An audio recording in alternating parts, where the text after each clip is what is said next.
ಮಂಡ್ಯದಲ್ಲಿ ಕುಮಾರಸ್ವಾಮಿ ಅವ್ರ ಕೊಡುಗೆ ಏನು, ಅವ್ರು ಏನು ಗುಡ್ಡೆ ಹಾಕಿದ್ದಾರೆ ಅಂತ ಹೇಳಿ ಇವ್ರ ಕೊಡುಗೆ ಏನು, ಇವ್ರ ಕೊಡುಗೆ ಏನು?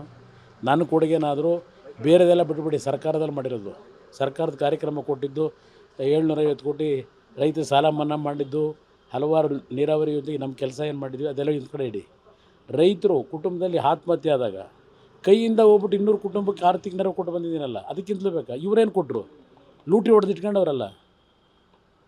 ಏನು ಡಿ ಕೆ ಶಿವಕುಮಾರ್ ಏನು ಕಷ್ಟಪಟ್ಟು ಸಂಪಾದನೆ ಮಾಡಿದ್ರಾ? ಕೈ ಎತ್ತಿ ಯಾರಾದರೂ ಬಡವರಿಗೆ ಸಮಸ್ಯೆ ಅಂದಾಗ 5 ರೂಪಾಯಿ ಕೊಟ್ಟಂತ ನಿದರ್ಶನ ಇದೆಯಾ? ಇವರಿಂದ ನಾನು ಕಲಿಬೇಕಾಗುತ್ತೆ. ಜೆಡಿಎಸ್ ಕಾರ್ಯಕರ್ತರಿಗೆ ಓಪನ್ ಆಫರ್ ಕೊಟ್ಟಿದ್ದಾರೆ ಸರ್. ಏನು ಜೆಡಿಎಸ್ ಕಾರ್ಯಕರ್ತರಿಗೆ ನನ್ನ ಮನೆ ಓಪನ್ ಇದೆ, ತಾವು ಬನ್ನಿ, ನಾನು ಇದೀನಿ ನಿಮ್ಮ ಅವ್ರ ಪಕ್ಷದ ಕಾರ್ಯಕರ್ತ ಮೊನ್ನೆ ಆ ನೇಹ ಅಂತಕ್ಕಂಥ ಹೆಣ್ಮಗಳು ಕೊಲೆ ಆಗಿದೆಯಲ್ಲ, ಆ ತಂದೆ ಯಾರು? ಕಾಂಗ್ರೆಸ್ ಕಾರ್ಯಕರ್ತ. ಕಾಂಗ್ರೆಸ್ ಕಾರ್ಯಕರ್ತನಿಗೆ ಅವ್ರ ರಕ್ಷಣೆ ಕೊಡೋಕ್ಕಾಗದಿದ್ದರು ಅವ್ರ ಸರ್ಕಾರದಲ್ಲಿ. ಈಗ ನನ್ನ ಕಾರ್ಯಕರ್ತ ಕರೆದು ಇವ್ರಿಗೇನು ರಕ್ಷಣೆ? ದೇವೇಗೌಡರು ಸ್ವಾರ್ಥಕ್ಕಾಗಿ ಬಿಜೆಪಿ ಜೊತೆ ಹೋಗಿದ್ದಾರೆ ಅಂತ ಇವ್ರು ಯಾತಕ್ಕೆ ಅವ್ರೆ? ಸಿದ್ದರಾಮಯ್ಯ ಕಾಂಗ್ರೆಸ್ಗೆ ಹೋಗಿದ್ದು ಯಾತಕ್ಕೆ ಹೋದ್ರು? ಸಿದ್ದರಾಮಯ್ಯ ಕಾಂಗ್ರೆಸ್ಗೆ ಹೋಗಿದ್ದು ಯಾಕೆ? ಬಿಜೆಪಿ ಬಿಟ್ಟು.